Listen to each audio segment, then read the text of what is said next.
time for today's Bible story. It comes from the book of Genesis, chapter 3. God loved the people he had made very much. God wanted them to return that love, but knew that to be real love, it had to be a choice. The people had to choose to love God, not be forced to do it. So God made a rule for Adam and Eve, the first two people to follow. There was one single tree that they were not to eat from.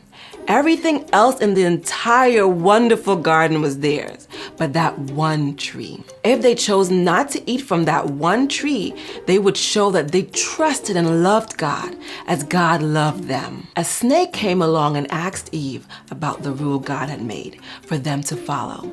The snake tricked Eve into eating fruit from that one tree she wasn't supposed to eat from. Eve then gave some to Adam, and he ate it too. They knew right away they had made a bad choice. God called out for them and they hid. When God found out what they had done, God's heart was broken. And this perfect friendship that was meant to be between God and people was broken as well. Because of what Adam and Eve did, they had to go through some pretty bad stuff. Just like bad decisions that we make.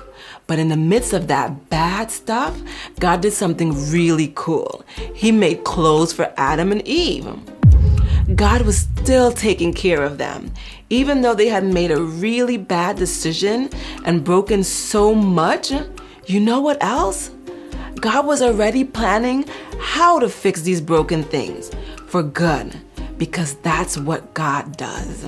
God unbreaks what's been broken. Hebrews chapter 3, verse 4. For every house is built by someone, but God is the builder of everything.